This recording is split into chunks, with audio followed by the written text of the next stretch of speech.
Welcome back to another episode of Stress Less with Dr. SOS. We are continuing with part 5 of our special series called The Talk. And this week we consider the talk from a decidedly different perspective. Have you ever been a part of a conversation and hit on a topic that just took off like wildfire? Well, that's what happened with 4 of my special guests as we consider the racial pandemic through the lens of these successful corporate leaders in our community. On this episode, I sat down with 4 minority business owners.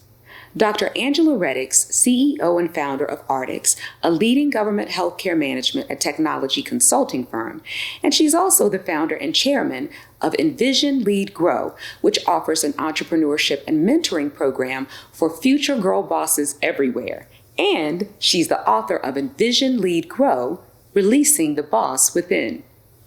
Next, we have Dan Banister, who is one of a handful of minority auto dealership owners.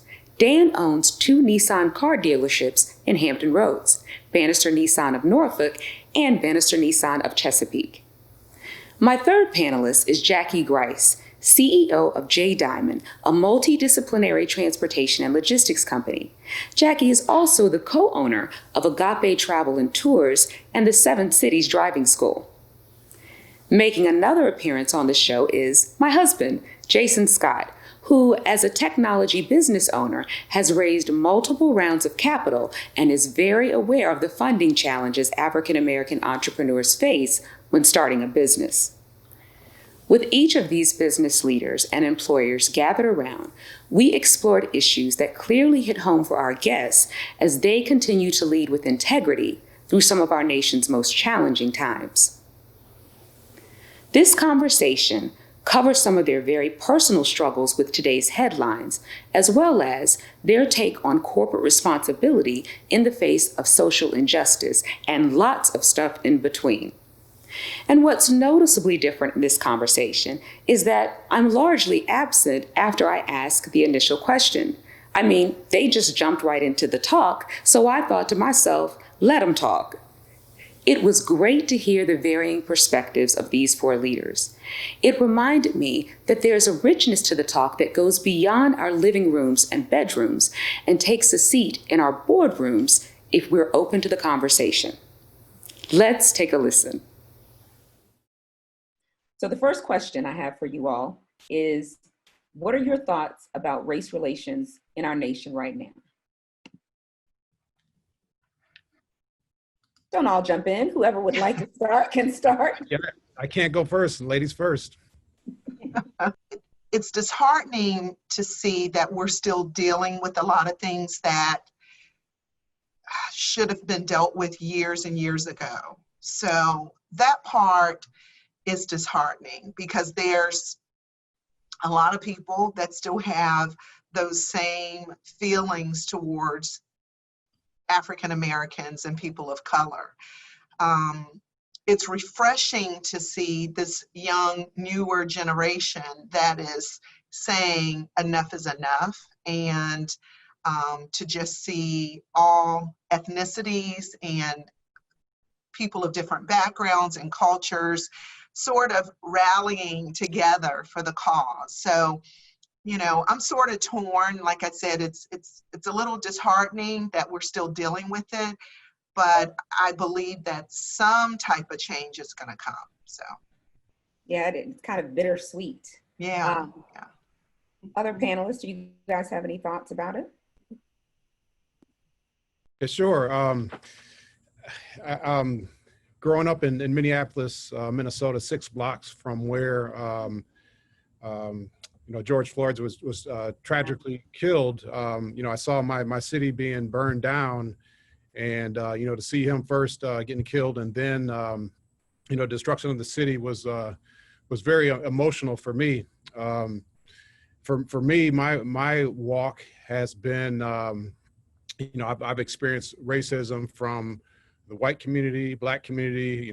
Growing up, I was too light to be black and too dark to be black, or I think I said that right. But so I experienced in that, and I had a hard problems fitting in to one category or the other. So I just kind of made myself blended. So you know, being at a business where I serve everyone, you know, no matter what their ethnicity is, you know, I have some of my best customers don't look like me. They don't have the same skin color.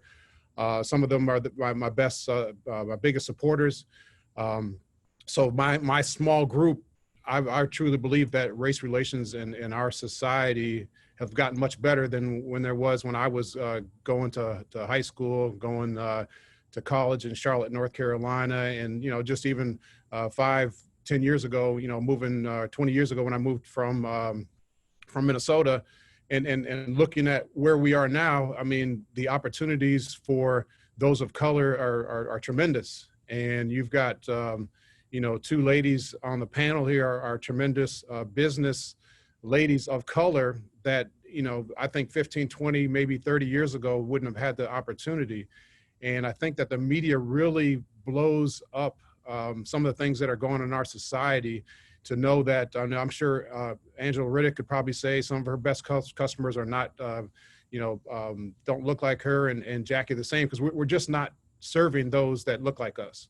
Mm-hmm. And, you know, so I caution that, you know, we think that everything's terrible, but then I look back at my pastor, Pastor Brown, Kim Brown, the bishop of Mount Lebanon. He preached last Sunday and saying that, you know, many of us been plucked from, you know, that have been chosen to represent, you know, the success in the minority community. And he said, you know, you got to caution that, you know, we may not have the same perspective as, you know, those that haven't. So I say this with caution that personally, I think that race relations have gotten better. We have a much bigger voice. You know, when George Floyd got killed, we have a voice. Back in the 60s, 50s, 60s, even beyond that, we didn't have a voice. And, you know, we had to march like we are doing now, but it's on a much smaller scale from my point of view. Because, you know, just going in, I look out my window and I see all the different ethnicities that are in my showroom right now, and they don't look like me. And, you know, and it makes me feel very good. So all this stuff that's going on in our society now, I look at it as an opportunity for all of us to come together. Some opinions we're not going to change. There's going to be certain people that are going to discriminate against you, or are not going to maybe do business with me because of my color, or don't like me because they don't know me. But, you know, many of those opinions we're not going to be able to change. But on the other side, there are many people that are understanding the struggle, or at least trying to figure out what it is that a Black man or Black woman or a person of color have gone through, and what we have to deal with, you know, maybe not on a daily basis, but what we have to go through in order for us to just be thought of on the same playing field as those that don't look like us. Mm. Oh, my thoughts. I have gone through, I would say, a continuum of emotions. So initially it was shock and outrage. And then that moved into, honestly, some fear, the fear that, you know, really it just brought out fears that were there already. And then I think now I am in a space of trying to help others understand. And so a little bit about, you know, from my perspective, this has appeared, Dan, I certainly hear what you're saying, and I certainly have all kinds of customers. I am so grateful for all the variety of employees that I have, and of everything that I touch. What I'm most proud of is that I touch a diverse workforce. Mm. And with that though, every morning I wake up, I'm very aware of three things. I am aware that I am a woman. I am aware that I am a child of God. And I am aware that I am wrapped in a caramel package. And I'm aware that many people won't go beyond the package. And so what I have to do is show up brighter inside so that that radiates outside of the package. And so for me, from a young girl, I was very aware, and I feel you on the not quite dark enough to be at the Black table and not quite light enough to be at the white table. I grew up in Virginia Beach. And I'll never forget my first day at a new middle school. And I was scared to death. Just a middle school girl, just normal stuff. And I'll never forget that I was invited over to a table where all blonde young ladies were sitting. They were the princesses of school. And I remember sitting there with them, and they told me, "We want you at our table because you're pretty for a Black girl. Well, for a Black girl." And we are raised to have thick skin in this world. I remember hearing that I had to be this way very early in life. And so in order for me not to break in that moment, that was the day white was stamped as good in my mind. And so I had to learn to think that that was a good thing. So what happens is you grow up thinking that's a good thing. And so the reality is, as I grew up, I recognized that that is always a thing that I contend with. It doesn't matter how many degrees I have. It doesn't matter how many zeros are in the bank account. Guess what? When it's all said and done, this caramel package stands for something. And so that's what it's brought for me. In the wake of all of this, there were 2 incidents where it landed on my front doorstep. By the way, I work hard and sacrifice so that I can choose the doorstep, the neighborhood that I'm in. And so my youngest, straight A student, very polite. The teachers love her. She graduated from 8th grade in COVID. No one's graduating right now. So they were going to celebrate by having a beach party. And so she received an invitation to this beach party. She and her best friend, they were excited about this beach party. Well, 3 days later, she received another invitation where the invite had been adjusted and it said no niggers allowed. Yes, Dr. Angela, you know, the one doing things in the community, you know, the one who owns this company, you know, the one who employs all people. Guess what? It landed on my doorstep.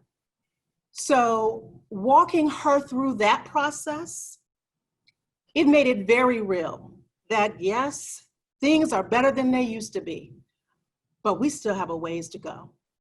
And the second one is that COVID, my son, who is about 5'9" now, and he has his own look about him. He wants to be an individual. Every day he wanted to ride his bike because that's all he could do in COVID. I mean, was go around the neighborhood. He asked to go out. There is a 30-minute conversation every time he leaves the house. And it goes something like this. Do not wear a hoodie. Do not put anything in your pocket that looks sharp. You can go out for an hour. Do not leave the neighborhood. When you're out for an hour, call me on the 30-minute mark. Not because I'm fearful that he's going to be robbed. I don't feel that way. Not that I'm fearful that he's going to be run over by a truck. I don't feel that way. I am fearful that he won't return home to me alive simply because he's African American. Yes, Dr. Angela in the community employing people that I have those same things. So it is very clear to me 3 things when I wake up in the morning. I'm a woman, I'm a child of God, and I am an African American.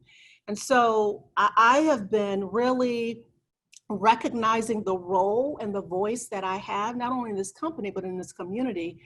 I have moved to a place of, okay, first guys, before you can ask me or understand what you can do to help, because that's a question I get, what can I do to help? That the first thing that I've charged my company with is, guys, let's be okay with having a conversation. Let's be okay with hearing my story, your story, our stories, because then we get to know each other as individuals. After we have those conversations, let's be okay with, let's educate. What does white privilege really mean? It doesn't mean that you don't have a plight. We all have a plight. What it means is your plight was never this color of your skin. So let's educate. Then let's go into awareness. Then we can go to action. then we can say what we can do. But we can't do stuff if we don't even understand. Mhm. And so before you can help me, you have to see me. And seeing me means unwrap the caramel package and see all the fullness of me. And that's when we can turn things around. So I am, honestly, I've worked through the anger, the fear, and now I am into, we can make this place a better place, but it's gonna come from us having awareness, and that only comes from conversations and education. I agree with a lot with what Angela said. And Mhm. one of the things that I'm promoting is that, you know, we need to get to know those that don't look like us, Yeah. you know, and that's what I encourage in my company is get to know somebody that doesn't look like you. Absolutely. You know, invite them to your home. And I think that that many of the things that go on in our society is because we are so segregated. You know, we all want to hang with people that kind of look like us or in the same social economical level. And, you know, if we would get to know someone that doesn't look like us, we'd probably be surprised that, you know, we're pretty much alike. And I think that many of the people that, and this comes from both sides. I don't think this is either, you know, labeled just white or black. I mean, we all in our certain way, you know, look at the color of someone's skin. And, you know, black people may fear or may have racism towards white people and reverse. But, you know, if we get to know somebody and include somebody in our circle and come more of, I think Angela said that, more of a melting pot of people, then I think that the relations will get better because we'll get to know people that don't look like us, and we'll find out that, hey, you know, they're like me, they're nice people, and they want the same thing that I do. I want to worship the God that I want to worship. I want to provide for my family, and I want to have peace in my life, and that's what most of us want. And Yeah. Dan, that is so spot on. I do believe that what this is bringing out, because of the corporate leaders that stood up and said, Facebook, we're not advertising for a month, and they were impacted by $7 billion. Wow. See, when people stand up like that, that's how you get people to listen, is economically. Let's talk about it. When you hit your pocket, all of a sudden, let me look a little closer. What you said? So you can scream and shout from an emotional place, but you know, economy, that's what makes the world go around. And so in doing that, I feel like it's the business leader's responsibility. This is marketplace ministry at its finest. It is the business leader's responsibility to level the playing field by opening the conversation. I can't tell you the number of, I just opened a card that one of the staff, they actually put a stamp on the card. They could have emailed, saying, thank you for the freedom to talk about it. People just want license to talk about it. Once we do that, to me, you know, that's okay, come to the table. But when we open that conversation, we've actually set the table. Now we've invited people, we've set the table. Now we can break bread together. And the only way we can break bread together is if we can see each other and if we can value that. I told the staff, you know, and I shared the story. One of my, in one of my first careers, positions as a leader, I was hired into this company, and unbeknownst to me, the company was like 90% Jewish. I didn't know. And at the time, I wasn't very informed on Jew. I didn't know anyone really that was Jewish. And so, but it became such a part of the fabric of the company that everyone was like talking this, like the holidays and different things. I totally was clueless. And so there was a young lady who worked for me. She was maybe 4 levels below me. And she would, you know, we've developed a good relationship, and I would start asking her questions. And she started inviting me into her world. And so we had a baby. And so I was able to participate in the bris when they circumcised the baby. That was new. Oh my goodness. And then I got invited to a bat mitzvah and bar mitzvah. And then I was invited. So when I was at the table with other senior leaders, all of a sudden I could engage in the conversation because she was okay talking about her experience, and I was okay asking her questions. That young lady is with me today in my company. We've had a relationship for almost 22 years now. She allowed me to get promoted in that company because I felt confident and had the language to use and understood the holidays and could value the differences. So I just shared that as an, all of us, it's not, I'm with you, Dan, it's not simply white against Black. It is the basic level of highlighting the human in humanity. That we all have a story, we all have a plight, and our menu is so much richer when everyone is able to bring their ingredient to the table. Thank you for joining me for this episode of Stress Less with Dr. SOS. I hope you found it helpful as we all continue to grow through the challenges of the racial divide in our nation. And if you enjoyed the discussion today, join me again next week as we finish our discussion with these amazing business leaders. As I have more and more conversations about the talk, I'm becoming increasingly hopeful that through conversation, education, and intentional relationships, we can create a better future for our children and grandchildren. Until next time, choose to live well.